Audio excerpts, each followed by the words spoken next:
Bom, gente, então estamos aqui no dia 24 de janeiro de 2022 para fazer a nossa aula síncrona 4 da disciplina Teorias da Narrativa, referente ao segundo semestre letivo de 2021.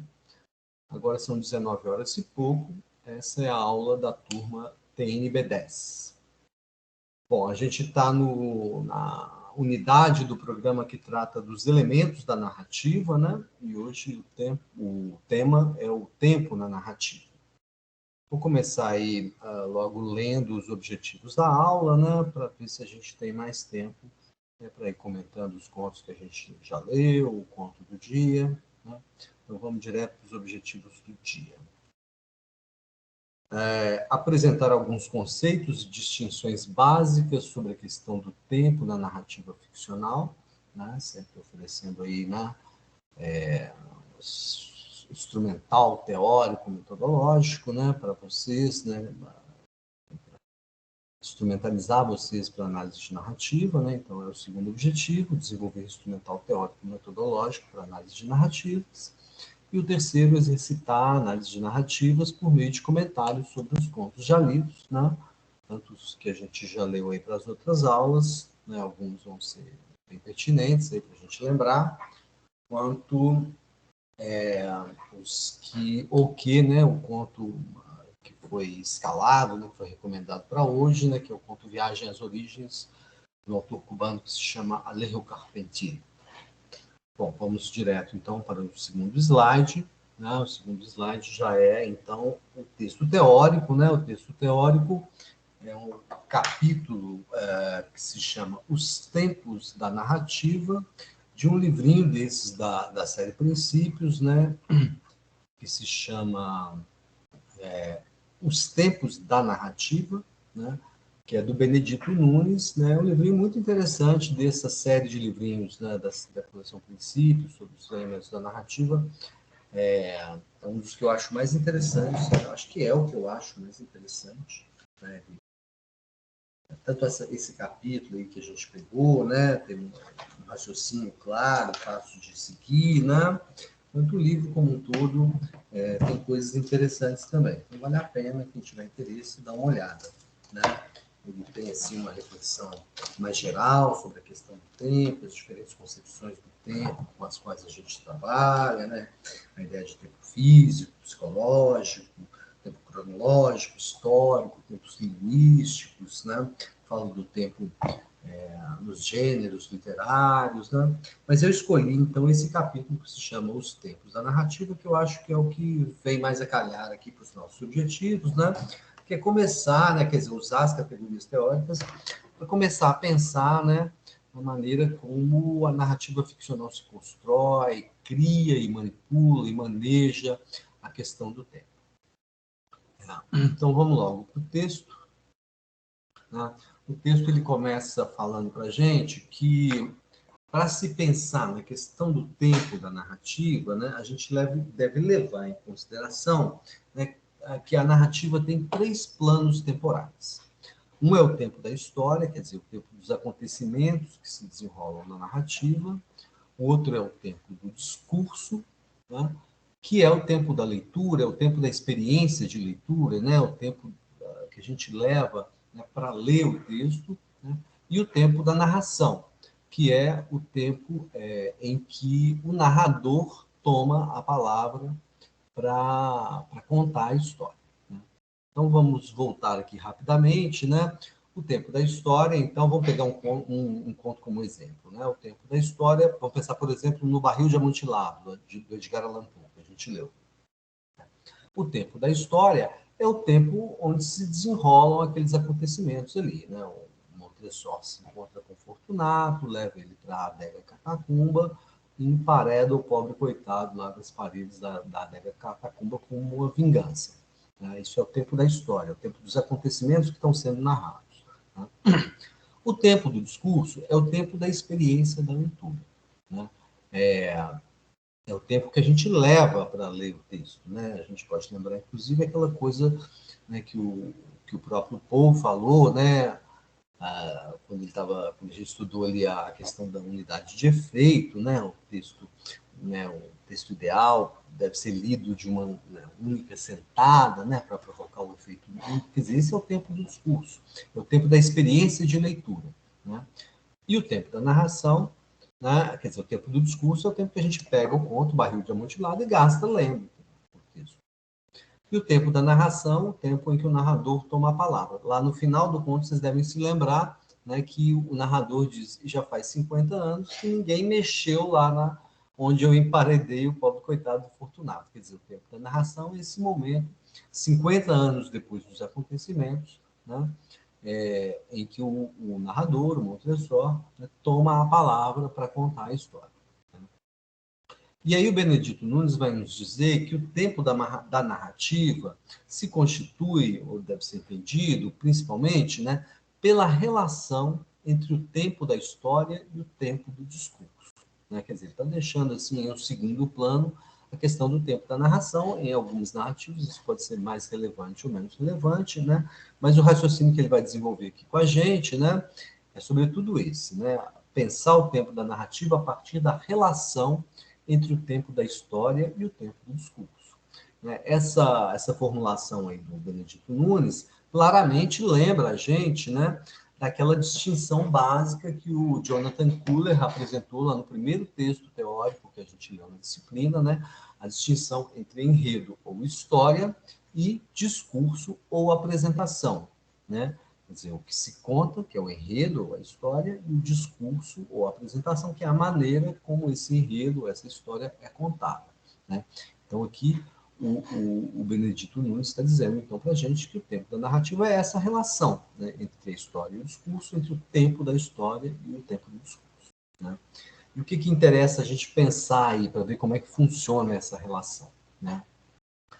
Uma coisa que a gente pode pensar, né, é que o tempo da história, né, ele é pluridimensional. Né? Em que sentido? Né?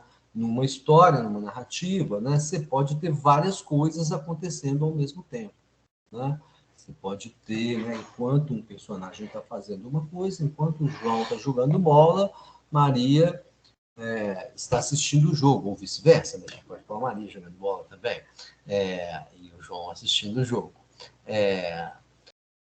Quer dizer, o tempo da história ele é pluridimensional porque ele comporta diferentes linhas temporais, né, que correspondem ao que acontece com os diferentes personagens. Né? Mas o tempo do discurso ele é linear. Por quê? Né? Porque ele é o tempo da leitura, é o tempo da nossa experiência com o texto. Né? Então, todo mundo, né, vai ler um texto, a gente pega o texto, né, da primeira página para a última, né, do início da página, do alto da página para baixo, da esquerda para a direita, e vai acompanhando, né, o texto. Quer dizer, a experiência nossa de leitura é uma experiência temporalmente linear. Né? Então, o que acontece? Né? Como o discurso apresenta a história, né? Então você tem o discurso que tem um tempo linear, ele apresenta a história que tem um tempo pluridimensional, o resultado disso é que, inevitavelmente, né, o tempo do discurso deforma, de alguma maneira, o tempo da história. Né? Por exemplo, nessa frasezinha simples que eu disse, né? Enquanto Maria joga bola, João assiste o jogo. Quer dizer, Maria jogar bola e João assistir o jogo são duas coisas que acontecem ao mesmo tempo. Acontecem juntas no plano da história. Mas no plano do discurso, essas duas coisas vêm uma depois da outra. Enquanto Maria joga bola, veio primeiro, João assiste o jogo. Quer dizer, o ato do João assistir o jogo vem depois de Maria jogar bola, né, no tempo do discurso. Por isso a gente diz esse enquanto aí, para dizer ao leitor que as duas coisas estão acontecendo ao mesmo tempo. Quer dizer, esse é um exemplo claro, né, de como o tempo do discurso, de alguma forma, sempre deforma o tempo da história. Né?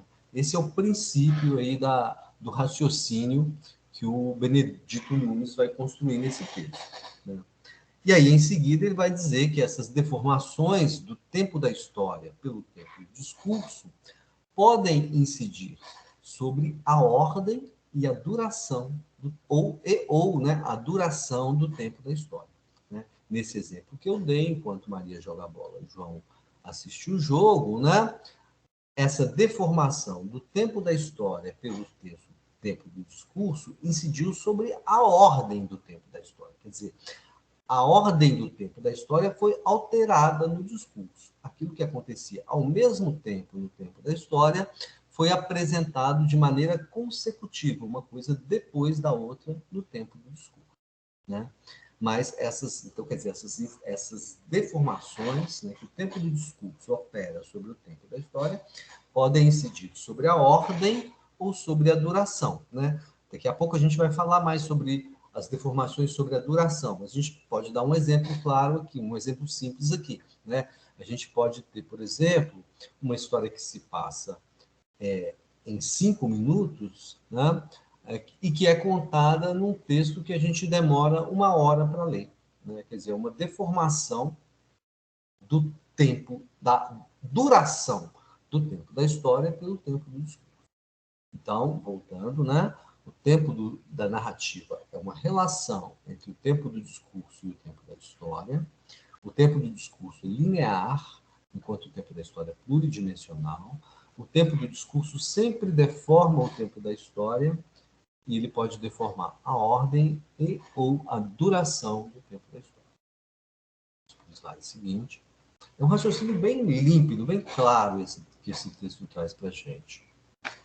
Bom, primeiramente, né, o Benedito Nunes vai falar para a gente das ocorrências, né, dos casos em que o tempo do discurso deforma a ordem do tempo da história.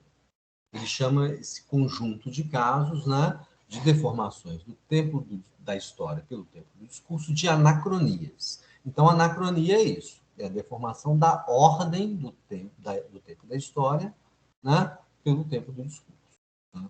E aí a gente tem 2 tipos básicos de anacronia, né, que são coisas simples de entender, né, até pela nossa experiência com audiovisual, né, com o cinema, com as séries, as telenovelas, né? E a gente, né, falando, né, do audiovisual, do cinema, das séries, etc., a gente fala correntemente, né, em flashback. O que é o flashback? Você está no momento, né, o filme, né, vamos pensar no cinema. O filme está acompanhando a história, um determinado momento da história, e aí, de alguma maneira, o filme que continua avançando para frente, né? A gente está lá contando os minutos do filme, dá 5 minutos, dá 10 minutos, dá 15 minutos, mas de alguma maneira, né, o filme faz um flashback, quer dizer, ele nos remete, ele conta alguma coisa que aconteceu antes, né? Isso então é um tipo de anacronia que a gente no cinema a gente está chamando a gente chama de flashback, né? Não é muito comum também, mas a gente pode imaginar o flash forward, né? Acontece, né? Que é o filme está contando um momento da história, né? E salta lá para frente, conta alguma coisa que vai acontecer lá na frente, e depois volta àquele momento da história em que ele estava. Isso seria, então, um flash forward, né? Então, quer dizer, flashback, flash forward são palavras fáceis de entender e é só a gente transpor, né, para narrativa literária, né? E pensar a mesma coisa. A história, né, quando uma história começa, né, tá contando, né, quando um texto está contando uma história num determinado momento, e aí ele interrompe esse fluxo, esse momento que ele está contando, e volta e conta alguma coisa que aconteceu antes, né?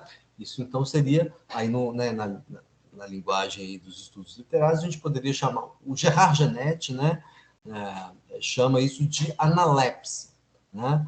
E o flash forward a gente vai chamar de prolepse.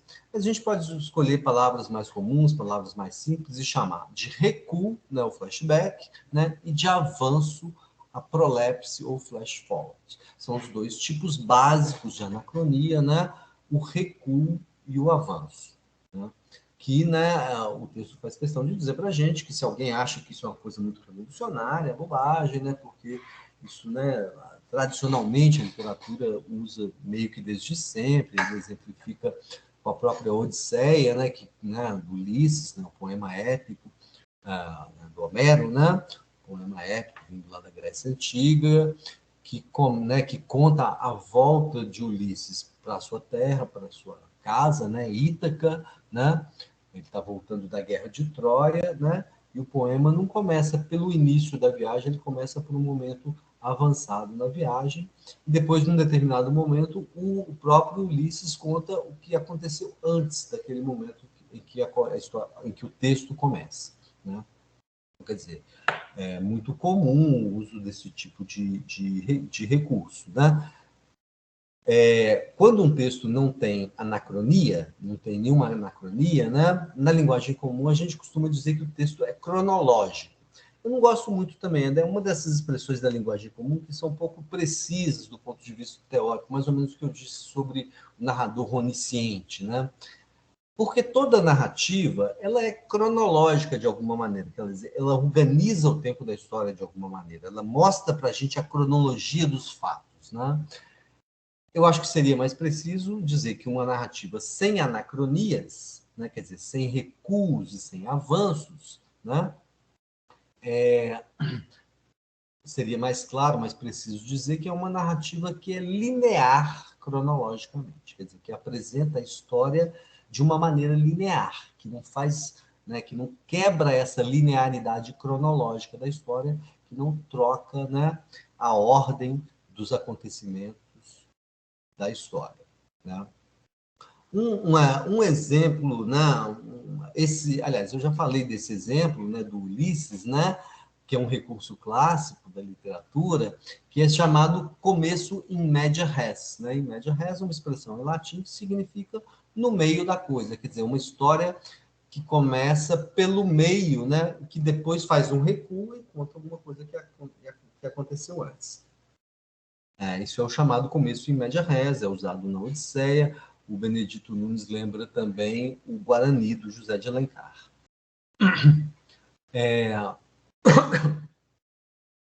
Bom, uma outra coisa que ele diz aí, né, nesse trecho sobre as anacronias, né, é que a gente tem esses dois tipos básicos, o recuo e o avanço, né, mas que a gente pode ter figuras complexas, né? Quer dizer, a gente pode ter a combinação desses tipos básicos, né? E ele exemplifica com um trecho dos 100 Anos de Solidão, do Gabriel Garcia Marques, né? Em que diz uma coisa assim, não vou lembrar exatamente, mas é assim, muito tempo depois, Aureliano se lembraria de uma coisa que aconteceu antes. Quer dizer, tem um avanço, né? Muito tempo depois, o Aureliano se lembraria de uma coisa que aconteceu antes. Aí conta a coisa que aconteceu antes. Então, tem um avanço e dentro desse avanço tem um recuo, uma volta para trás. Né?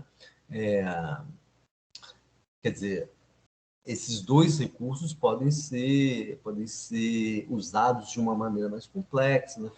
Chamando isso que ele está chamando de formando isso que ele está chamando de figuras temporais complexas.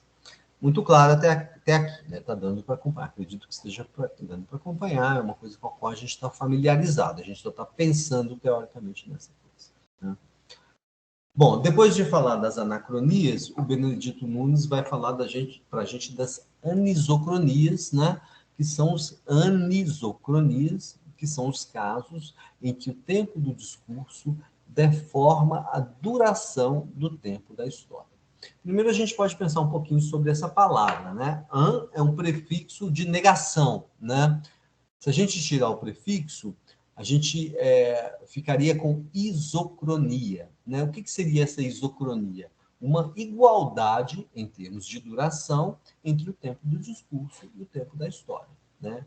A rigor, né, uma narrativa isocrônica, uma narrativa que não deforma, em que o tempo da história não é deformado pelo tempo do discurso, é muito raro. Eu acho que só existiria mesmo a título de experiência de laboratório, alguém que tentar fazer alguma coisa exatamente assim, né?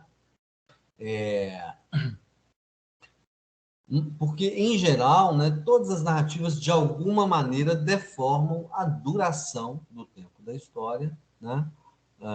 O tempo do discurso sempre deforma a duração do tempo da história. Né?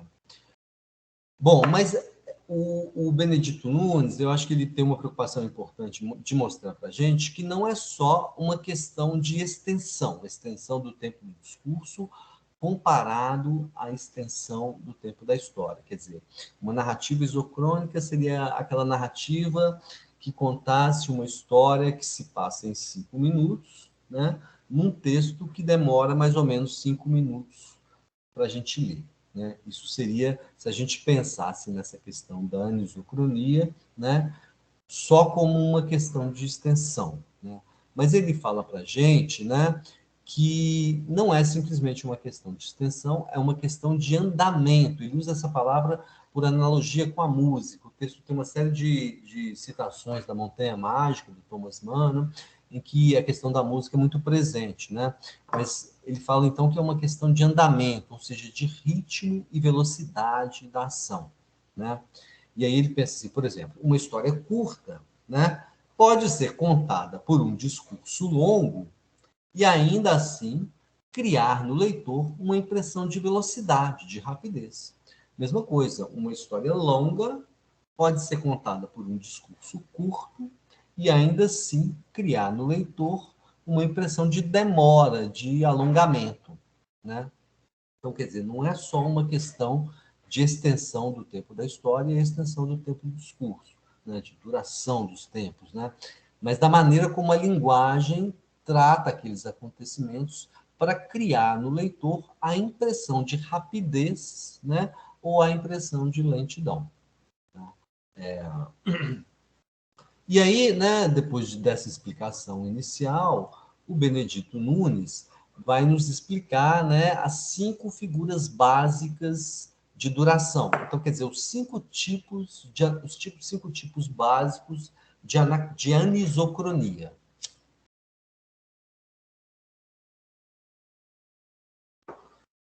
que são o sumário, o alongamento, a cena, a pausa e a elipse. Vamos lá, então, pensar um por um, né? O sumário é o caso em que você tem, né, uma história longa contada por um discurso curto, um discurso de curta duração, que você lê rapidamente, né? Então, por exemplo, se eu viro aqui para vocês, né, e faço uma narrativa da minha vida, eu posso contar assim, bom, eu nasci, né, estudei letras e vim dar aula no UFMG, hoje eu estou dando aula para vocês. Eu contei aí, né, uma história que leva muitos e muitos anos, já estou um pouco velhinho, né, em um texto, né, que eu falei aqui em 20 segundos. Né? Isso é o sumário. Né? Mais ou menos o mesmo sentido comum da palavra sumário, o sentido de resumo. Né? O alongamento é o efeito contrário do sumário. Né? Se a gente pensar só em extensão, né, a gente pensaria, né, uma história curta contada por um discurso longo. Né? A gente tem, por exemplo, o caso do Ulisses, do James Joyce, que é uma história que se passa num único dia e que é contada num calhamaço de 500 páginas. Né? Mas, como eu disse, né, não é só uma questão de extensão. Né? Às vezes, um texto curto pode criar no leitor a impressão de demora, de alongamento também.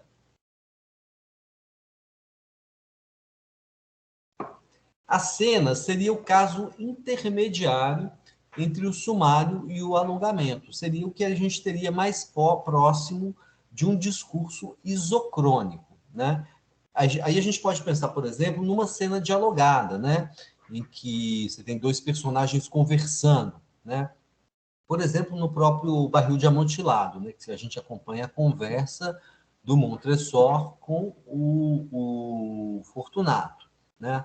O tempo que a gente demora para ler, né, uma fala de um dos personagens, depois a resposta do outro, é mais ou menos o tempo que a gente imagina, né, não rigorosamente, mas mais ou menos o tempo que a gente imagina que o próprio personagem vai gastar para falar aquela fala. Né? Então, uma cena toda dialogada, ela tende, quer dizer, um trecho de texto que é a reprodução de um diálogo, ele é uma cena, ele tende para a isocronia, para essa correspondência aproximada entre o tempo da história e o tempo do discurso que conta essa história. Mas não necessariamente, né, uma cena tem que ser dialogada. Você pode ter, né, do ponto de vista da questão do tempo, né, você pode chamar de cena, né, um trecho de texto que conta, né, sem alongar ou sem sumarizar um determinado momento da história, né? A quarta figura Professor, Alguém quer perguntar? Pode perguntar. então, a cena, no caso, seria isocrônica, então, né? Tenderia, se aproximaria da isocronia, né? A isocronia, porque, assim, é difícil imaginar que a cena dialogada seria o que mais se aproximaria, né? Mas acho que nos textos, se a gente pega exemplos, né, vai ser difícil. Bom, você pode ter um texto teatral que é todo no diálogo, aí seria isocrônico mesmo, né? Não sei que a gente lê muito rápido, mas eu acho que isso aí seria isocrônico, né? Mas uma cena que não é só diálogo, né? Você pode ter um narrador falando, né? Ah, aí fulano fez isso, fulano fez aquilo, e aí fulano disse isso. Aí fulano mexeu o braço e disse aquilo. Quer dizer, ele se aproxima da isocronia, né? Eu acho que pensar assim, na isocronia completa, né, rigorosa, em que o tempo de leitura vai durar exatamente o tempo da história, aí eu acho que é meio assim, é meio um caso limite, como eu falei, uma experiência de laboratório, né? Pensando na música, o Benedito Nunes lembra a valsa de 5 minutos, que dura 5 minutos, né? Mas em narrativa isso é difícil de acontecer. Mas eu acho que a cena dialogada, sim. A cena dialogada se aproximaria bastante da isocronia, seria isocrônica. Aí a gente ia para a quarta. Ficou, tá bom a resposta? Eu acho que tá, né? Sim, obrigada. A quarta figura de duração é a pausa. O que é a pausa? A pausa são aqueles trechos, né, em que o tempo do discurso continua correndo, mas o tempo da história é interrompido. Vocês conseguem pensar que tipo de ocorrência em um texto, em uma narrativa, acontece para que isso aconteça? Né? Quer dizer, a gente continua gastando o tempo de leitura, né? Quer dizer, o tempo do discurso continua correndo, mas o tempo da história se interrompeu, parou de fluir, parou de correr. Quando isso acontece? Alguém pode imaginar um palpite?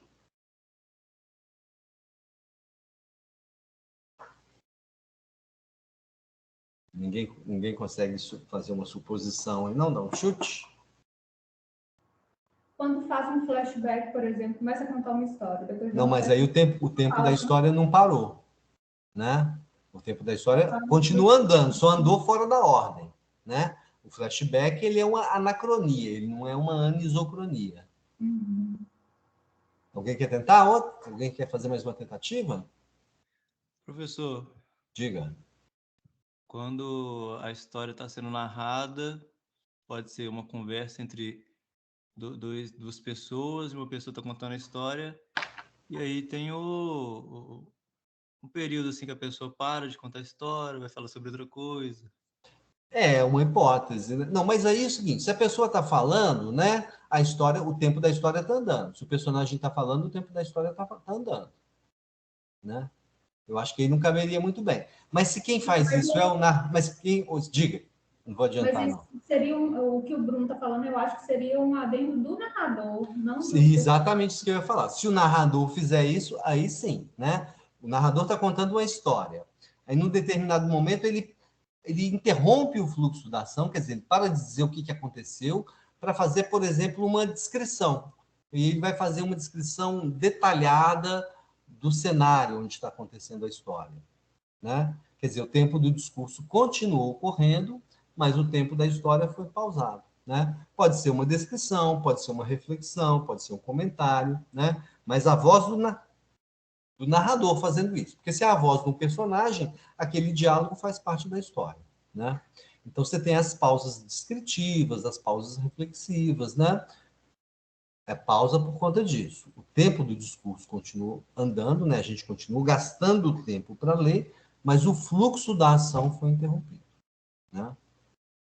E a elipse, né, a última figura de duração, ela são elipses, né? Aqueles casos em que o tempo do discurso salta, pula um tempo da história. Por isso elipse, né? Tem um procedimento elíptico aí de retirar um pedaço da história, né? por exemplo, né, hoje em dia vocês estão menos habituados com telenovela, né? Minha geração era muito mais habituada com telenovela. Mas toda telenovela chegava no final, tinha o 10 anos depois, né? Os conflitos se resolvia e mostrava, né, no finalzinho, 10 anos depois, aí aquele casalzinho que tinha passado a novela inteira, né, lutando para ficar junto, aí mostra eles 10 anos depois, cheios de filhos, etc. Né? Quer dizer, o tempo do discurso saltou um pedaço do tempo da história. Então, é uma elipse. Né?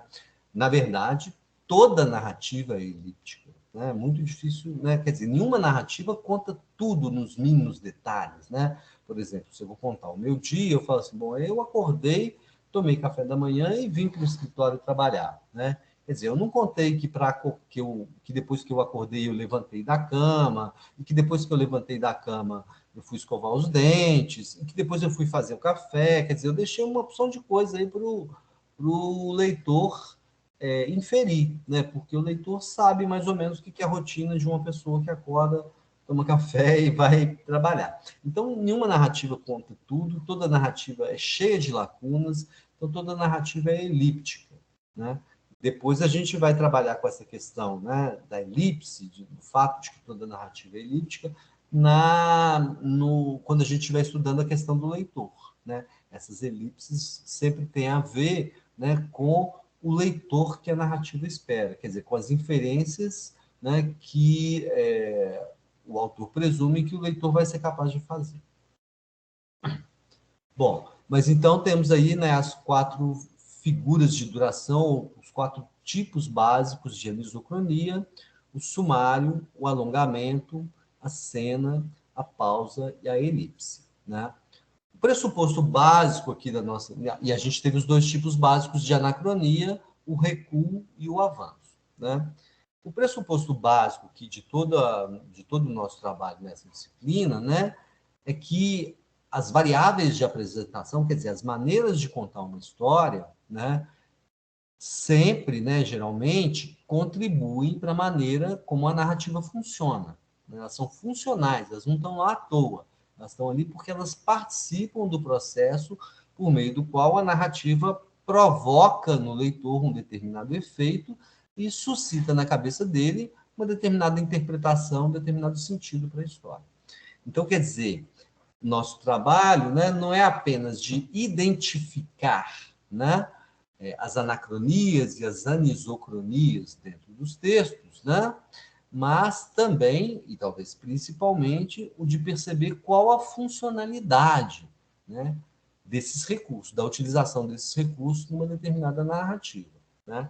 Então, meu tópico seguinte aí são os exemplos. Né? Eu pensei, né, em alguns exemplos evidentes, né, nos textos que a gente leu. Eu coloquei esses aí que foram os que me ocorreram, né, que tem a utilização de alguns desses recursos, dessas formas de tratamento do tempo da narrativa, que são bastante funcionais. Né? Mas eu posso, antes de falar desses exemplos, eu posso abrir a palavra para vocês trazerem outros exemplos. Eu peço para ficar nos contos que a gente leu, né? Porque aí todo mundo leu, todo mundo vai entender bem, né? Trazerem outros exemplos ou mesmo identificarem nesses textos aí que eu coloquei, né, alguns desses recursos, né? Seja de anacronia, seja de anisocronia. Alguém se anima? Vamos brincar um pouquinho com os textos? A gente chegou num tempo bom, final do texto teórico, dá tempo de brincar um pouquinho. Aí a gente pode explorar um pouco esses textos que a gente, esses contos que a gente já leu. E aí? Alguém quer lembrar de algum desses textos que a gente leu e tentar identificar neles alguns desses recursos de tratamento do tempo? Ninguém não? Tá bom, então eu vou pegar os exemplos que eu coloquei aí, né? Eu coloquei primeiro Recordações de um Idealista, que é aquele conto do Tchekov, né? Onde o protagonista e narrador decide viver uma vida de rei, né? E o que ele achava que é viver uma vida de rei é ir passar uma temporada no campo, né? De preferência, né? Na companhia de uma bela mulher, ele fala aqui, né? De um chapeuzinho de abas largas, né? uma coisa assim. Vocês conseguem identificar algum desses recursos nesse texto? Vocês lembram bem do conto? É o conto que a gente mais está comentando aqui, né? Vocês lembram bem dele? Vocês lembram se ele é contado de maneira linear ou não? Ou seja, se ele tem alguma anacronia ou não?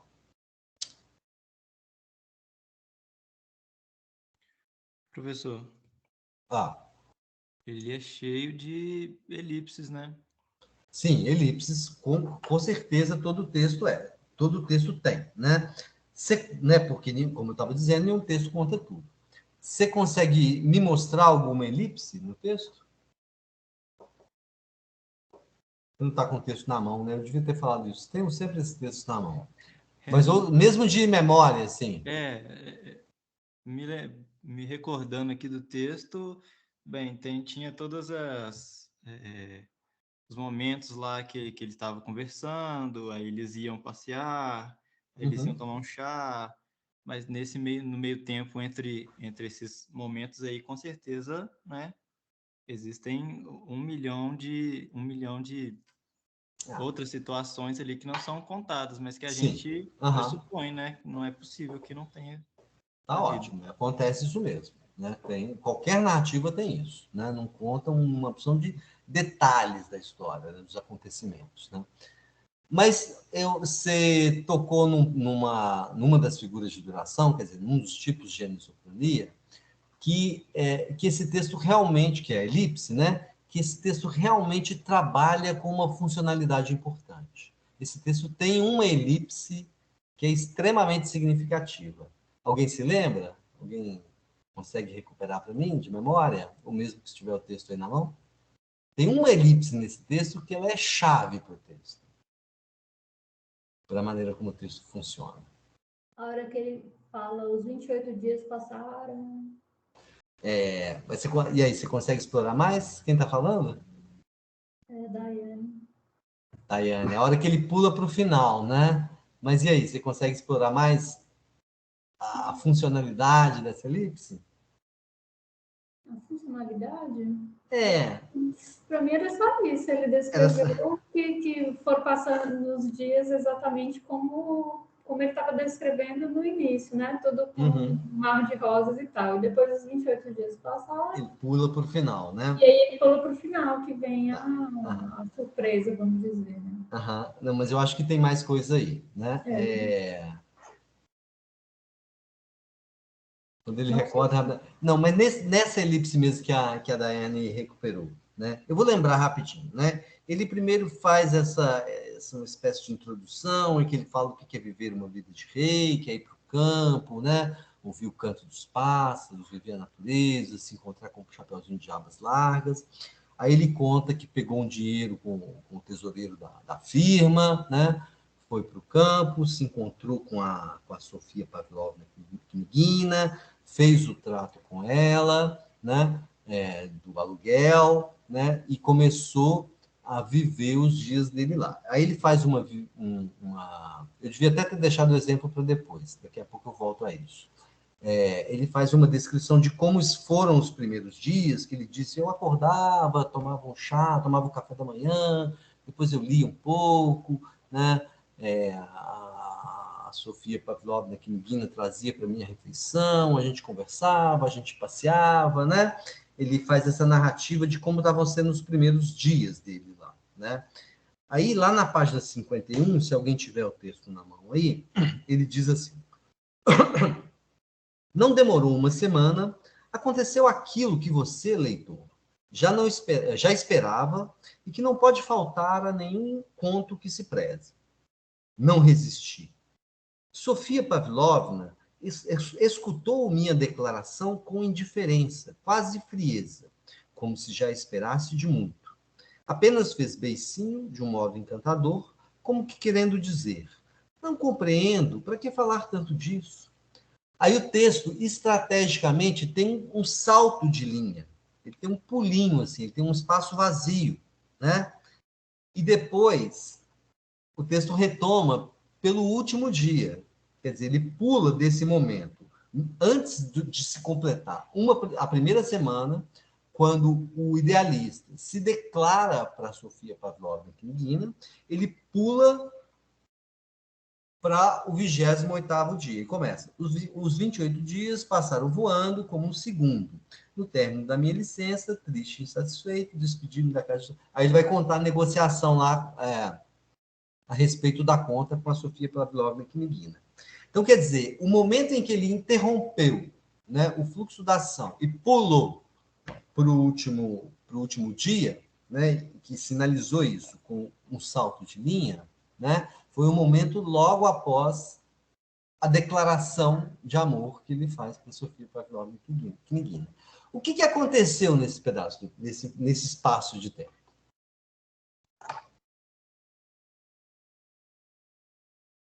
O texto diz o que aconteceu? Vocês são capazes de... O texto não diz explicitamente, mas a gente é capaz de intuir, de inferir o que aconteceu nesses dias que o texto saltou?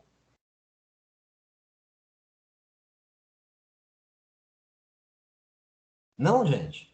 Eu acho que ela continuou sendo evasiva, vamos dizer, deixando ele se iludir, ou coisa assim, e ele continuou pensando. Pelo que ela cobrou os quantos rublos mesmo? 70 rublos a mais? 75. Pelo que ela cobrou 75 rublos a mais, que o idealista não estava esperando? Pois é, no texto não fala, mas todo mundo sabe. Pelo que foi? Eu penso assim, né? Como se fosse a atenção demasiada que ela colocou para ele. Você está sendo eufemística? Vamos dizer assim, que foi pelos serviços amorosos. Todo mundo pensou, todo mundo preencheu o texto. Né? Esse texto funciona muito segundo a teoria do iceberg, né? Ele não diz o que ele faz o leitor intuir, né? Eu acho que eu intuí, né? Eu inferi, né? E acho que boa parte dos leitores também, que essa cobrança, ela pelos serviços amorosos que ela prestou ao idealista nesse tempo, após a declaração. Né? Então, quer dizer, o que aconteceu nessa elipse é justamente isso, é por isso que eu lembrei a teoria do iceberg, né? O mais importante nunca se conta, né? Lá do Ricardo Pilha. Né? O texto deixa uma grande lacuna para o leitor preencher. Né? Quer dizer, o leitor vai pensar, por que ela cobrou? Né? E aí ele vai concluir, de repente ela cobrou pelos serviços amorosos. Quer dizer, o texto, justamente, ele não conta isso, ele salta esse pedaço do tempo. Né? Por que isso é importante, né, no texto? Porque a gente está vendo a história pelo ponto de vista do idealista, que vê aquilo tudo, né, como uma espécie de grande paraíso, né, que vê a moça como a amada, que vê a natureza como, né, o lugar da realização amorosa. Né? Então, esse idealista que adota uma linguagem que corresponde a essa visão dele, uma linguagem pudica, quer dizer, ele não vai contar o que aconteceu exatamente nesse tempo, né? Ele deixa, quer dizer, esse salto de linha que o texto faz, né, corresponde a essa lacuna que o leitor vai preencher, né, inferindo alguma coisa diferente que o próprio narrador contou. O narrador contou a viagem dele, o encontro amoroso dele com a Sofia Pavlovna Knighina, mas no final ele contou que ela cobrou 75 rublos a mais. Aí quem tem que intuir que ela estava cobrando pelos serviços amorosos é o leitor. Né? Então, esse salto ele tem uma função estratégica que é sinalizar essa lacuna, né? Quer dizer, sinalizar essa lacuna aonde o leitor vai entrar, né? Preenchendo essa lacuna, né? Entendendo aquilo que o texto não diz. Né? Perceberam como é estratégico, como é, vamos dizer, funcional esse salto? Né? Quer dizer, ele não vai contar, ele está falando, né? Ele é um idealista, ele, né? São intimidades, ele não vai expor aquilo, mas o leitor intui, o leitor infere, né? Quer dizer, esse pequeno salto de linha aí que corresponde a 3 semanas, a maior parte da história, né? É uma elipse, né? O texto salta um pedaço do tempo, né? E uma elipse extremamente funcional, porque ela tem a ver com a maneira como o leitor lê, com a maneira como o leitor preenche as lacunas do texto. Não é interessante? Né? Não é interessante? Porque se vocês forem olhar o texto, né, é o único momento do texto em que tem esse salto de linha. Esse salto de linha é muito, muito significativo, né? Ele sinaliza para essa função estratégica da elipse. Agora vamos pensar um pouquinho no personalidade enigmática. Personalidade enigmática é aquele conto em que a gente é colocado, né, pelo narrador, né, numa cabine de trem, né, onde está o Voldemar, né, conversando com uma jovem senhora, né? Esse Voldemar ele é um psicólogo, né? Ele tem ar de especial psicólogo, entre aspas, né? Ele é aquele cara que é capaz. Isso é um pouco da mentalidade do século XIX, né? Aquele cara que é capaz de entender a personalidade humana e tal, né? E ele está numa atitude sedutora em relação à jovem senhora, e a jovem senhora então vai contando a vida amorosa para ele, né? E ela conta que ela tinha aspirações de viver um grande amor, né? Mas que ela teve que largar, deixar essas aspirações de lado para se casar com um velho rico, para melhorar a situação econômica da família, né? E no final do conto, né, vamos dizer assim, o clima esquenta, né? Tem vários sinais desse clima esquentando, né? Tem os beijos que o Voldemar dá no braço da jovem senhora. Tem o leque, que é muito interessante, né? Ela começa, no início fala que ela tá mexendo num leque, e ela vai mexendo no leque cada vez mais, com mais intensidade, com frequência maior, e no final o leque significativamente se quebra, né? E aí ele tá perguntando para ela, não, mas o que, né, que está te impedindo de viver novamente, né, de viver um grande amor novamente? E aí ela responde, outro velho rico, né? E aí o texto termina com o Voldemar meio com uma cara de tacho e o trem indo embora, né? Bom, vamos lá, gente. Tem anacronia, tem quebra na ordem dos acontecimentos, né? Quer dizer, tem uma deformação na ordem do tempo da história, pelo tempo do discurso.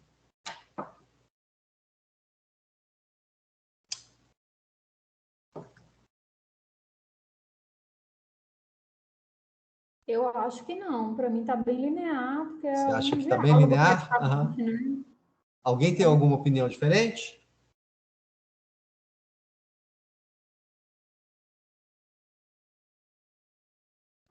Porque, assim, mesmo que ela fale de coisas passadas, o discurso está sendo linear porque ela está conversando, é como se fosse um diálogo, né?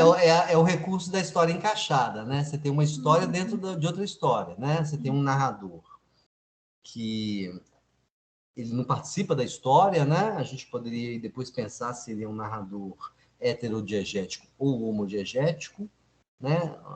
Mas, enfim, não é um personagem da história, né? Se ele não é um personagem, a gente chamaria de heterodiegético, né? Mas a gente poderia pensar também numa espécie de câmera, o observador, o testemunha da conversa. A gente poderia pensar num narrador homodiegético também. Mas, enfim, esse narrador que não é nenhum dos dois personagens centrais da história, né? Que está contando a cena que está acontecendo na cabine de trem, né? E aí a moça assume a função de narrador e conta a sua história amorosa. Quando ela conta a sua história amorosa, ela fala de, como foi Daiane que falou, né? Ela fala de fatos que aconteceram antes daquela cena. Eu acho que a gente poderia, sim, pensar em recuo, ou analepse, ou flashback. Ela toma a palavra, é mais ou menos como acontece na Odisseia.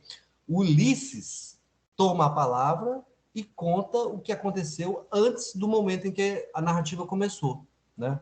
Então, quer dizer, as coisas que ela conta, a vida amorosa dela, são coisas que aconteceram antes daquele momento onde está acontecendo aquela cena, né? Então, acho que a gente poderia, sim, falar em flashback. O flashback em recuo, né? O recuo pode aparecer de várias formas. Uma das formas que ele pode aparecer é essa, né? Uma carta, um personagem que conta uma história antiga, né? Um documento que foi encontrado, né? Mas, de qualquer maneira, né? na linearidade do discurso, do tempo do discurso, apareceram acontecimentos que estão fora da ordem. Então, a gente poderia, sim, falar em recuo. Eu acho que poderia falar assim, em anacronia do tipo recuo. Né?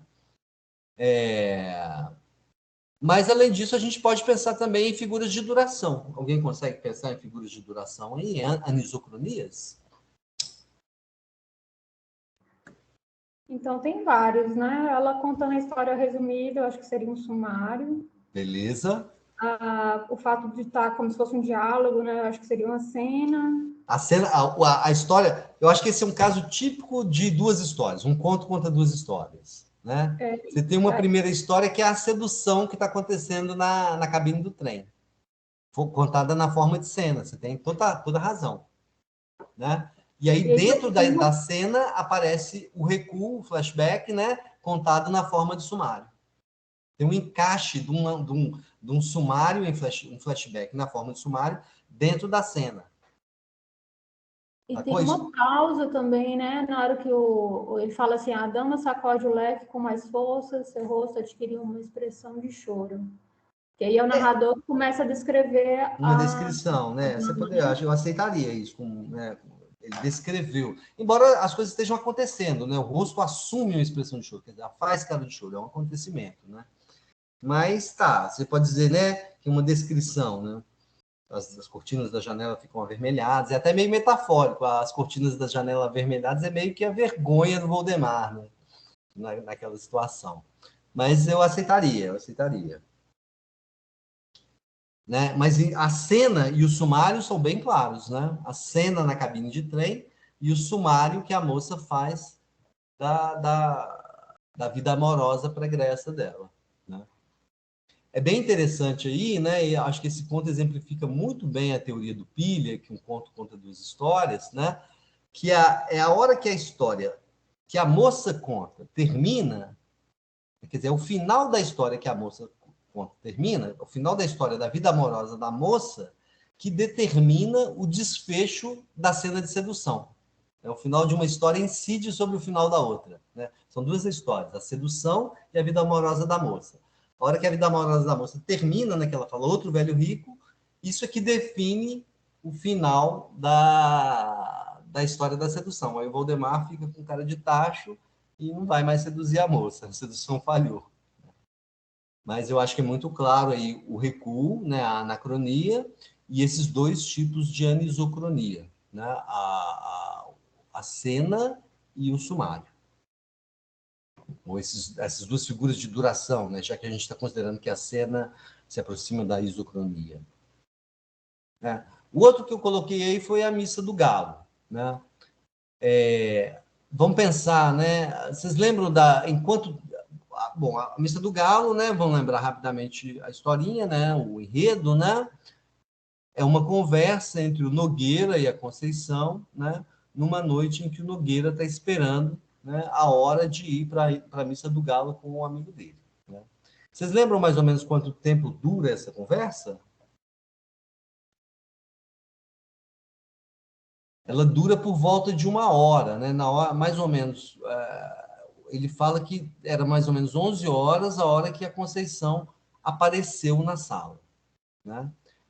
E aí, a história, né, a conversa, o núcleo principal da história, né, o pedaço principal da história, que é a conversa do Nogueira com a Conceição, né, dura mais ou menos 1 hora, porque por volta de meia-noite que o amigo bate na janela, né, chamando o Nogueira para ir à Missa do Galo. Né? Então, você tem uma história que dura, pelo menos a parte principal da história ali, dura mais ou menos 1 hora. Né? Na leitura, parece que esse tempo de 1 hora se passou rapidamente ou se passou lentamente? Lentamente. Lentamente, né? Por que será que a gente tem essa impressão? Porque se a gente for contabilizar o tempo de leitura, né? Possivelmente esse tempo de leitura vai ser menor do que 1 hora. Né? Eu nunca contabilizei, não, mas é um conto curto, um conto que a gente lê rapidamente. Né?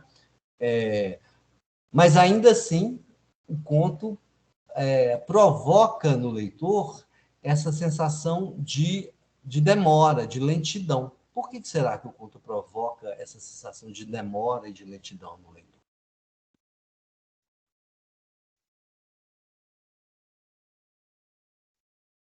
Não tenho ideia. O que a gente está esperando? Que expectativa o conto criou na gente?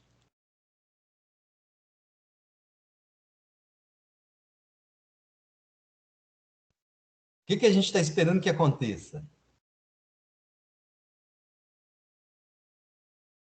O conto faz a gente esperar um pouco o encontro amoroso dos dois, né? Ele fala, né, das questões da Conceição, que o marido dela traía, ia ao teatro, né?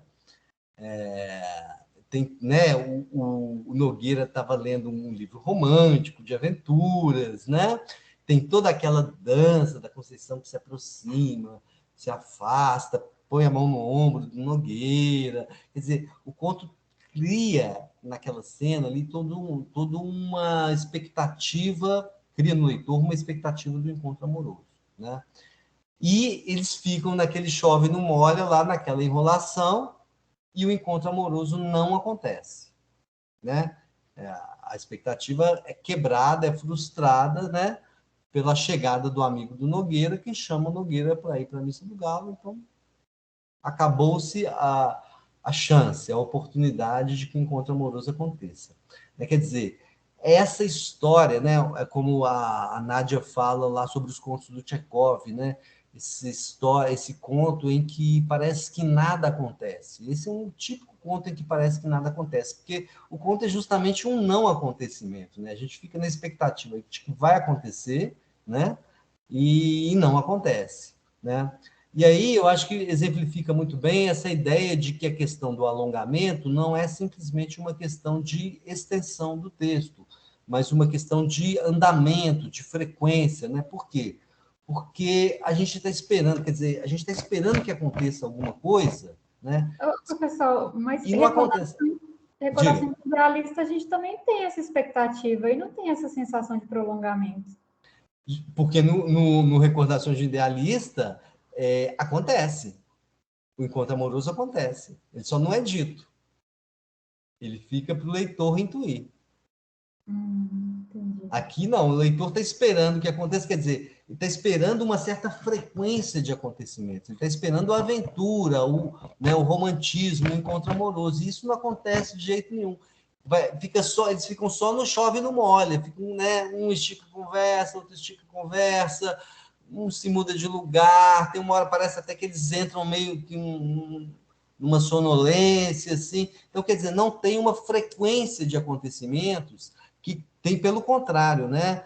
A gente fica esperando o acontecimento acontece. Então, quer dizer, essa ausência da frequência do acontecimento cria no leitor essa sensação de lentidão. Quer dizer, não está acontecendo, a gente está esperando que alguma coisa aconteça e não acontece, né?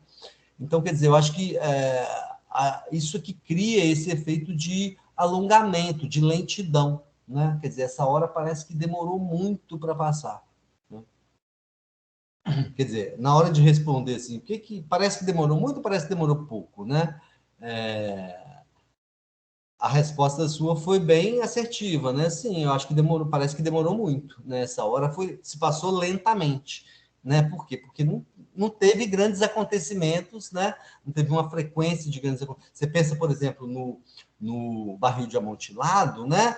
As coisas vão acontecendo, né? O Montresor vai levando o Fortunato para dentro da catacumba, né? da adega, né? Chega lá e ele empareda o Fortunato, quer dizer, você não tem essa sensação de espera por um acontecimento que não chega, né? A expectativa do leitor é satisfeita no final da narrativa. Aqui não. Cria essa expectativa para frustrar a expectativa, né? E essa ausência do acontecimento talvez crie essa sensação de lentidão. Eles ficam ali rodeando um ao outro, mas o negócio não acontece. Né? Então, acho que seria um bom exemplo de alongamento. Alguém quer tentar lembrar mais algum exemplo dos textos que a gente trabalhou, antes da gente finalizar aqui o texto teórico e ir para o conto do dia?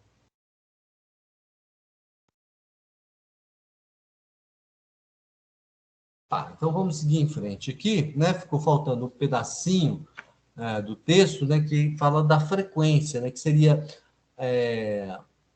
um certo tipo de tratamento do tempo pela narrativa que não caberia nem na anacronia e nem na anisocronia. A frequência seria a representação de uma repetição, né, de alguma coisa que se repete ao longo do tempo, ao longo de um determinado tempo, né, numa narrativa, né? Geralmente a frequência, esse efeito de frequência é produzido pela utilização dos verbos no pretérito imperfeito. Eu fazia, todas as noites eu fazia isso, fazia aquilo, né? O tempo estava daquele jeito, né? Então cria essa percepção por parte do leitor da repetição, né? E às vezes isso é produtivo no texto, né? Nos textos que a gente leu, no próprio Recordações de um Idealista, tem claramente isso, né, quando o idealista fala sobre a primeira semana dele na companhia da Sofia Pavlovna Kniguina, né, que ele diz assim, né, que dias, que noites, leitor, fiquei enlevado com as lembranças, permita-me que o abrace. Levantava-me de manhã e nem de longe, lembrando-me do trabalho, bebia chá com creme de leite. Às 11 horas, ia dar os bons dias à senhoria e com ela bebia o café com creme gorduroso e obtido a fogo lento. Ficávamos a tagarelar até sair ao almoço. Quer dizer, ele está dizendo que aquela semana toda se passou daquele jeito, essas ações se repetiram ao longo do tempo, né? Naquela semana, né? E criaram nele essa sensação de conforto, né, o clima para que ele fizesse a declaração para Sofia Pavlovna Kniguina. Então, seria um outro recurso de tratamento do tempo, né, que não caberia nem nas anacronias, nem nas anisocronias. Né? E aí ele termina o capítulo dizendo, né, aproveitando esse mote aí do uso do imperfeito para criar esse efeito de frequência, né, ele termina o capítulo falando da relação, né, do tempo da narrativa com a maneira como o tempo linguístico é tratado na narrativa, que é o tema do capítulo seguinte. Bom, mas eu acho que isso aí era o principal, né, quer dizer, perceber isso, né, toda narrativa deforma né, em toda narrativa, o tempo do discurso deforma o tempo da história. Essas deformações podem incidir sobre a ordem do tempo da história, são anacronias, ou podem incidir sobre a duração do tempo da história, que são as anisocronias, os dois tipos básicos de anacronia, o recuo e o avanço, e os 5 tipos básicos de anisocronia, ou as chamadas figuras de duração, o sumário, o alongamento, a cena, a pausa e a elipse. Bom, eu acho então que a gente pode ir para o comentário sobre o conto, né, que foi recomendado para leitura, a não ser que vocês queiram fazer mais algum comentário, levantar mais alguma dúvida, algum exemplo, antes da gente ir para o conto da semana. Ninguém quer falar nada, não? Beleza, então vamos para o slide seguinte, né? O conto que eu recomendei para essa semana foi esse conto do Alejo Carpentier, um autor cubano, o conto que se chama Viagem às Origens. Né? Alguém se arrisca a fazer uma rápida sinopse do conto para mim? Um rápido resumo? Um sumário?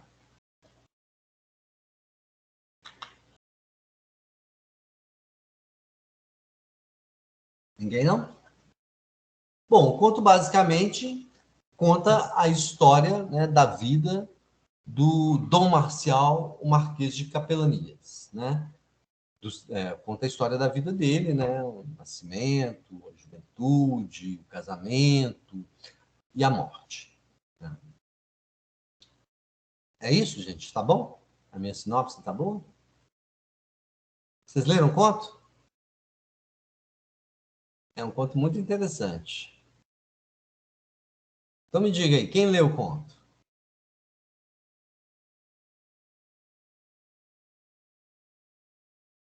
Tem que ler, gente. Se não lê o conto é talvez mais importante do que o texto teórico, né? Alguém leu o conto? Estou vendo aqui a carinha que a Ana Caroline colocou aqui. Alguém leu o conto, gente? Só para eu saber como eu apresento ele para vocês. Eu não li o conto. A Jaqueline disse que sim, a Daiane confessou que não. Quem mais leu o conto? Eu só li o teórico. Então, gente, não gosto de falar isso não, porque parece que eu estou dando razão para vocês... quer dizer, estou aceitando que vocês não leiam os dois textos, né? Mas se for para escolher, leiam o conto. O conto é mais importante do que o texto teórico, porque o texto teórico apresenta as ideias aqui, né? O conto é uma experiência, né? A leitura do texto literário é uma experiência. Só uma pessoa leu o conto, gente? Eu não estou acreditando nisso, não. Tá fraco, ué. A Nilvani leu o conto, a Jaqueline leu o conto. Quem mais?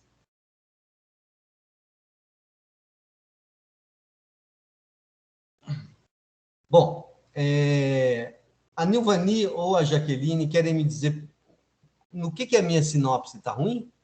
Eu disse que conta a história do Dom Marcial Marquês de Capelanias. Fala do nascimento, da juventude, do casamento, da morte. No que a minha sinopse está falhando?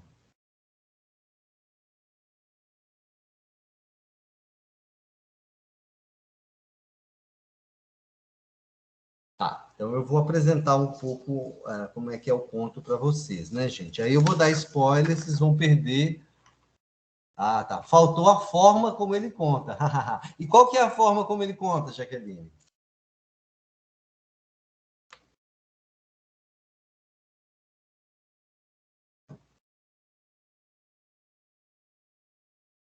Vai falar não? Ele volta no passado, ele conta a história de trás para frente, né, gente? É isso mesmo. Ele conta a história de trás para frente, né? O conto começa, o primeiro capítulo do conto. Gente, eu estou dando spoiler, né? Vou ter que contar, mas vocês vão ter que ler o conto para fazer o trabalho, né? Então, não tem jeito, por isso que é importantíssimo ler antes da aula, né? O curso não funciona bem se vocês não lerem os textos, principalmente os textos, as narrativas, antes da aula. Façam isso para as próximas, tá? Não deixem de ler, não. Bom, mas o primeiro capítulo, gente, do conto, começa com uma casa sendo demolida, né? Que é a casa do Dom Marcial, né? E junto lá da demolição, havia um velho com um cajado, né? E aí no segundo capítulo, o conto é dividido em capítulos, né? No segundo capítulo, o velho faz um movimento lá com o cajado, é como se ele estivesse fazendo um feitiço, né? E a partir desse momento, o tempo do discurso está andando para frente, a gente está lendo o conto, né? Mas o tempo da história começa a andar para trás, né? A casa que estava sendo demolida começa a se recompor, né? Aí depois o conto fala do velório do Dom Marcial, aí o Dom Marcial volta à vida, o Dom Marcial vai se tornando mais saudável, né? Aí depois conta a morte da esposa do Dom Marcial, depois conta o casamento do Dom Marcial, depois conta a juventude do Dom Marcial, a infância do Dom Marcial, até o penúltimo capítulo, quando o Dom Marcial volta para o útero da mãe. Aí no último capítulo, o conto volta àquele tempo lá do início da narrativa, que é o final da história, né?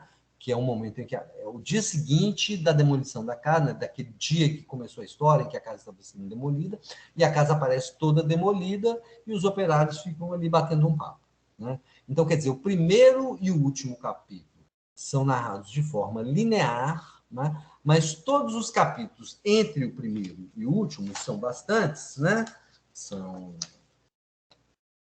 Ao todo são 13 capítulos, né? Então os 11 capítulos internos, eles andam para trás, né? O tempo da história está andando para frente, o tempo do discurso está andando para frente, quer dizer, a gente está lendo o conto da forma habitual, né?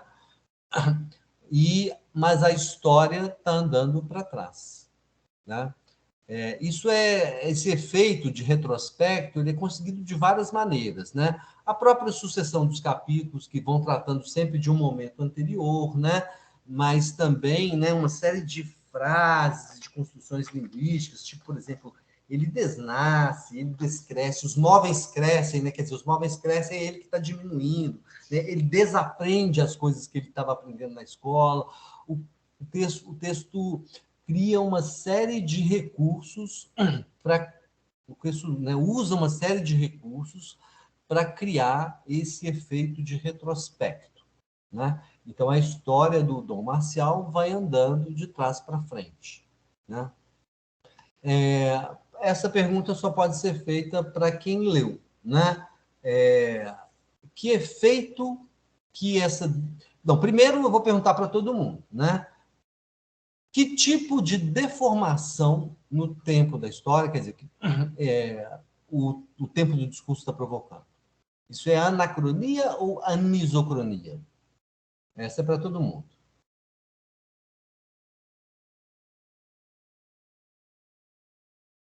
Não, gente, essa vocês têm que saber, ué. Acabei de explicar para vocês, né? O tempo do discurso... Anacronia. Oi? Anacronia. Anacronia. O tempo do discurso está deformando a ordem do tempo da história. A gente pode dizer que é uma construção bastante peculiar, não são muitas as histórias que a gente vê desse tipo, né? Mas a gente pode dizer que o texto é construído por uma série de recuos, colocados um depois do outro. Quer dizer, à medida que o tempo do discurso vai avançando, né, o texto vai apresentando cada vez um outro recuo, né? É uma sequência de recuos, né? Então o texto vai andando para trás, né? Isso é um tipo de recurso que às vezes é utilizado no cinema. Talvez alguns de vocês se lembrem de um filme que se chama Amnésia, do Christopher Nolan. Vocês conhecem esse filme? Muito bom. Maravilhoso, muito legal esse filme. E ele é exatamente assim, né? Então, algumas perguntas aqui servem para ele também, né? Esse filme, ele vai, né? A cada corte é apresentada a cena seguinte que aparece no filme, fala de um momento anterior na história. O filme vai andando para trás. Na verdade, não é bem isso. O filme tem duas linhas narrativas. Uma que vai andando para trás, uma que vai andando para frente, e as duas se encontram no final do filme. Mas ele tem esse recurso, ele vai colocando assim, a cada cena que vai sucedendo, ele vai mostrando um momento anterior da história, né? E aí eu acho que essa segunda pergunta aí, serve para o filme também, né? Que efeito que essa deformação, esse tratamento do tempo provoca no leitor de cara? Assim? Qual que é a primeira coisa que isso provoca no leitor? Vai ser estranhamento, né? Estranhamento, confusão. Com linearidade. Exatamente. Você fala, não, o que está acontecendo aqui? Você demora um tempo para cair a ficha, né? Para entender que é isso que está acontecendo, que a historinha está andando para trás, né? E aí você pode dizer que tem um estranhamento inicial, mas tem um momento em que a ficha cai, né? Em que você fala, tá, a historinha está andando para trás, né? Então a gente pode dizer que é um efeito de reconhecimento, de perceber a lógica interna que governa aquela obra, né? De entender qual que é a armação, qual que é a brincadeira que a obra está propondo para o leitor, né? Então você tem um efeito inicial de estranhamento, né? De ops, o que é isso? Não estou entendendo isso não, né? Aí depois tem a hora que você saca, tá, estou entendendo, está andando para trás, né? E tem o final da história, né? O final da história não, o início da história que está no final da narrativa, né? O final do conto, né? Em que, para quem leu o conto, né? O uso desse recurso pode fazer sentido, né? Então você poderia pensar num momento de reconhecimento também, né? Eu vou deixar para pensar esse sentido daqui a pouco, né? Eu vou seguir em frente aqui, né? A gente tem que dar aula, embora vocês não tenham lido o conto, eu esteja muito bravo com vocês por causa disso, né? Mas vamos lá, né? Como se configuram os outros elementos da narrativa, né? Bom, primeiro eu coloquei o narrador, né? A gente tem um narrador claramente que não participa da história, né? Que é um narrador heterodiegético, que conta a história por uma visão por detrás, né? Como se fosse um narrador onisciente, né? E isso é importante porque ele fala da maneira como, né, dos sentimentos, das reações do Dom Marcial nesses vários momentos da vida dele, mas é importante também porque esse narrador enxerga o final, né, e o início da história do Dom Marcial. Se esse conto fosse narrado, por exemplo, da perspectiva do Dom Marcial, né, ele não poderia contar o desnascimento do Dom Marcial voltando para o útero da mãe, né? Assim como não poderia contar a demolição da casa, né? Então, quer dizer, esse narrador que está fora da história, que enxerga a história toda, ele é funcional, ele tem uma utilidade nesse conto, né? Sobre as personagens, tem uma coisa muito interessante, né, que é né, o Dom Marcial claramente é um personagem complexo, que vai mudando ao longo da narrativa, né? E basicamente a mudança é a seguinte, né? Ele, no final da vida, ele é um cara, né, ele é um cara, né, com um certo poder, uma certa riqueza, mas ele se enredou numa série de contratos, ele tem que hipotecar a casa, ele perde a casa, né? E aí, então, quer dizer, as relações dele são com o notário, o escrivão, o advogado, o padre que vai fazer a extrema-unção, né? Mas à medida que ele vai regredindo, né, à medida que a história vai andando para trás, né, principalmente lá no início da história, que é mais para o final do conto, né, é interessante que as relações, quer dizer, as personagens com as quais eles se relacionam vão se tornando cada vez mais simples, né? Quando ele se torna uma criança, o principal amigo dele é o cocheiro Melchor, né, que é um escravo que se mete em aventuras com ele, né? Aí depois, quando ele se torna mais novo ainda, o principal amigo dele é o cachorro Canelo, né? Quer dizer, ele vai, né, vai se tornando personagens cada vez mais simples, né? Tem a questão do espaço também, né? Principalmente a casa. A casa é uma espécie de símbolo do poder e da riqueza do Dom Marcial, né? E no final da história, que é o início do conto, a casa está sendo demolida, quer dizer, esse poder se desfez, desapareceu, né?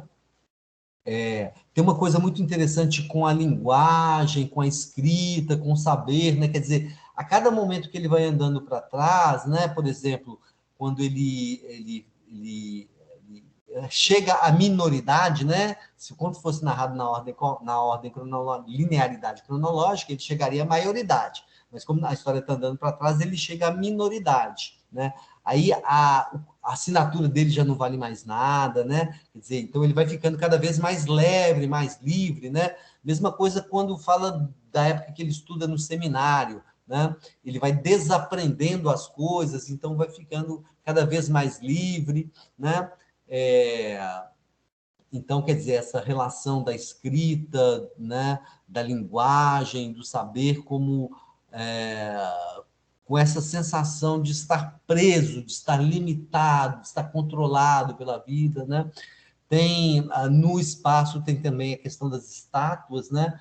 O final da história, que é o início do conto, né? A casa tem uma estátua de Ceres, meio destruída, carcomida pelo tempo. Ceres é uma deusa da fertilidade, né?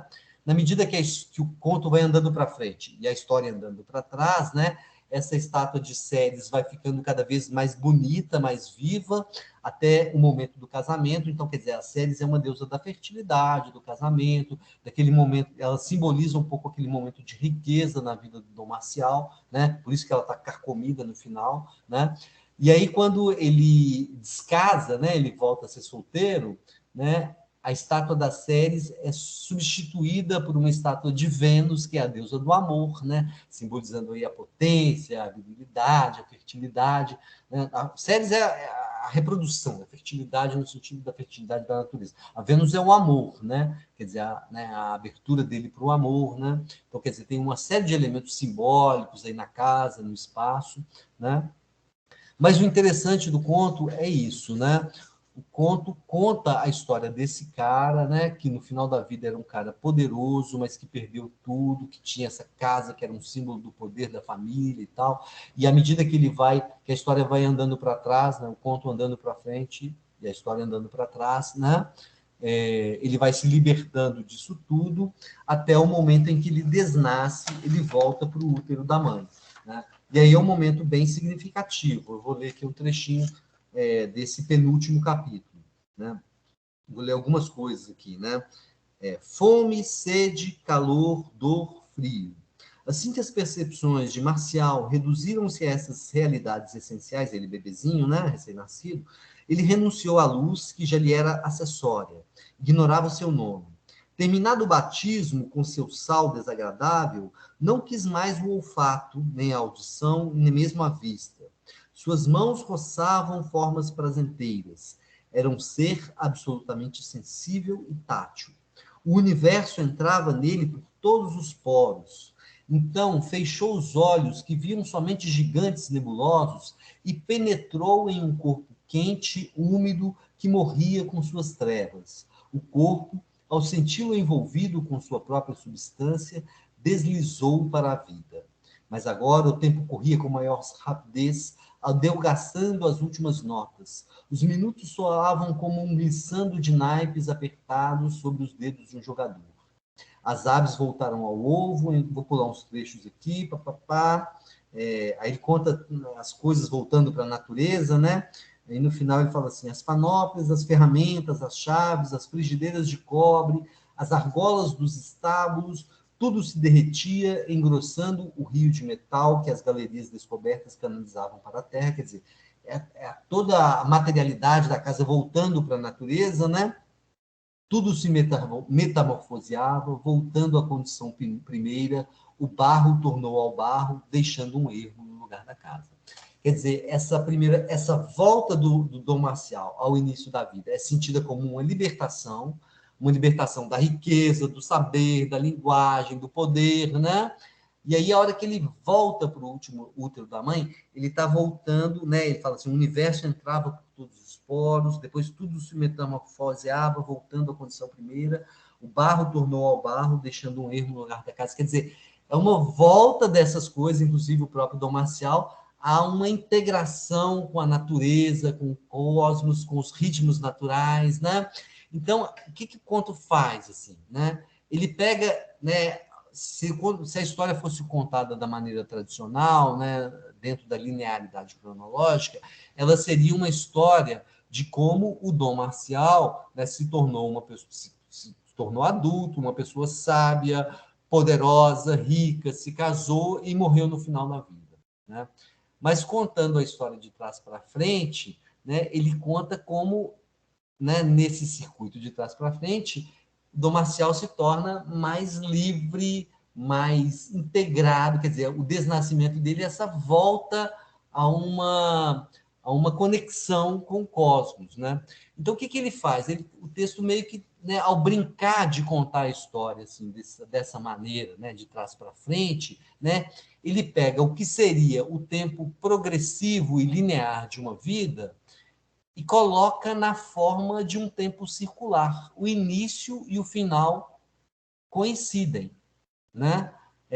No final a casa está sendo demolida e no final a casa, não, o Dom Marcial morreu e a casa está sendo demolida, né? Tem uma espécie de metáfora aí do personagem com o espaço, né? O Dom Marcial e a casa, né? Mas no final a casa o Dom Marcial morre e a casa é demolida e no início as matérias da casa voltam à natureza e o Dom Marcial desnasce.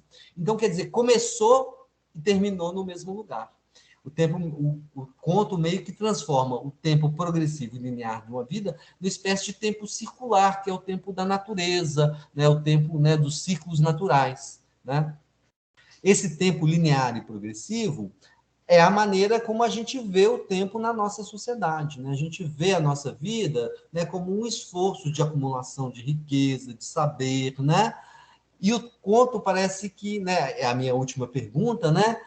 Como vocês a penúltima, né, como vocês interpretam a narrativa, o conto parece que, ao fazer isso, ao contar a história do Dom Marcial de trás para frente, o que ele está fazendo é uma espécie de crítica a essa nossa concepção progressiva e linear da nossa vida, né? Ele está dizendo, né, o que o ditado final aí diz, né?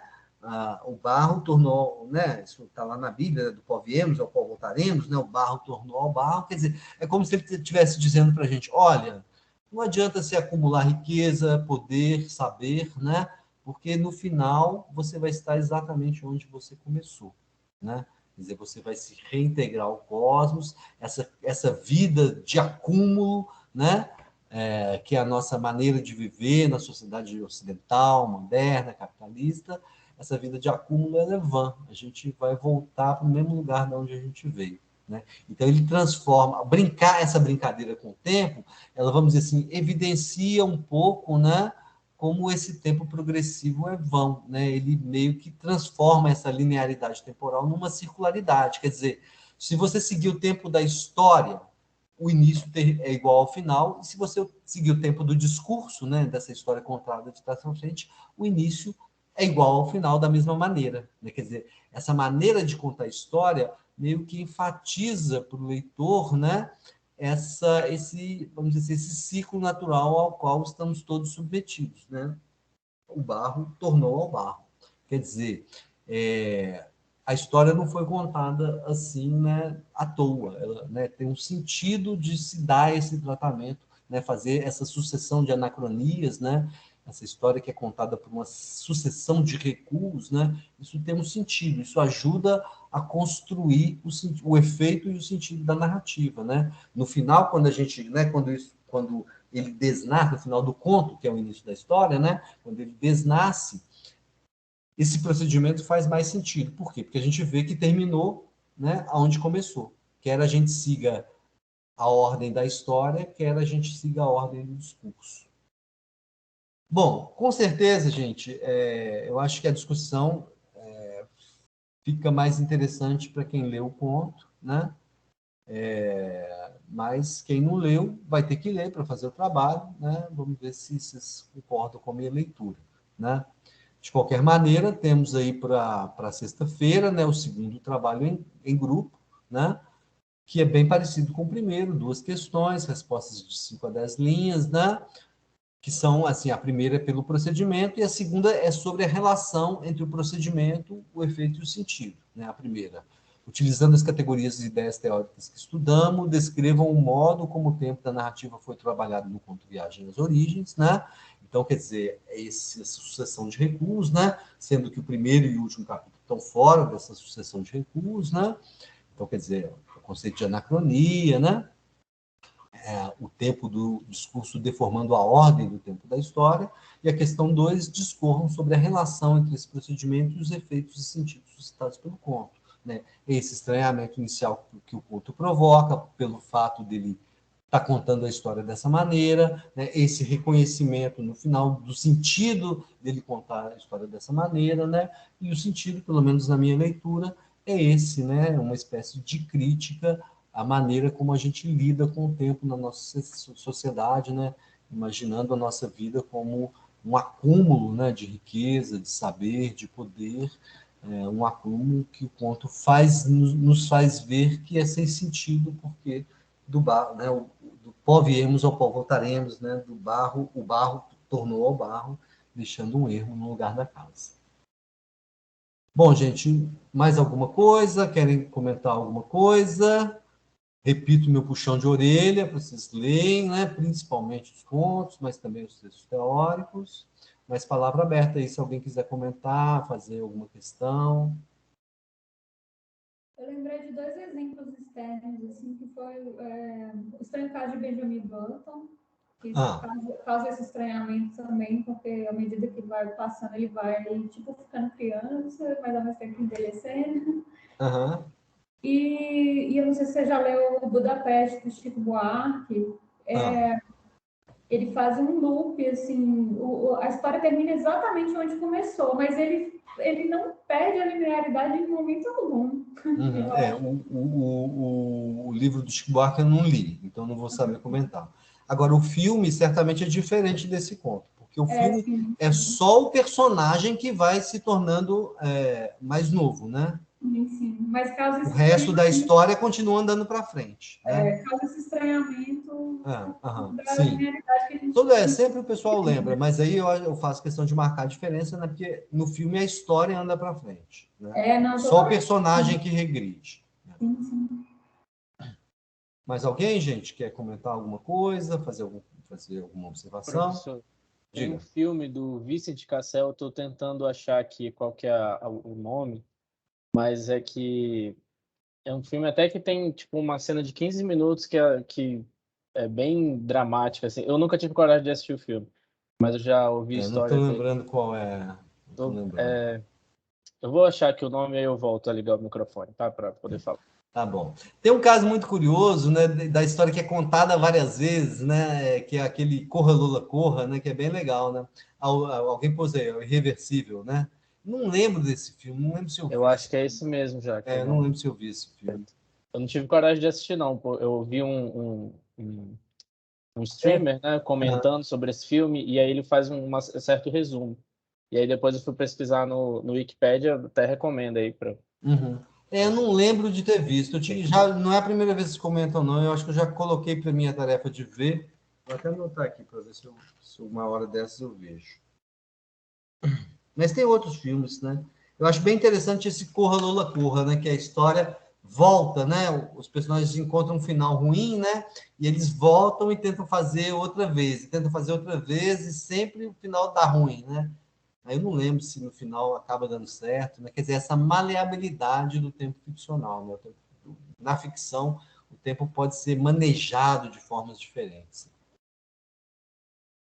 Bom, gente, então vou considerar a aula de hoje terminada, aguardo os trabalhos até a sexta-feira, e aí vocês não vão ter escapatória, vocês vão ter que ler o conto, né? E vão admitir que teria sido melhor ler antes da aula. Tá bom? Então, boa noite para vocês, gente, boa semana, bom trabalho durante a semana.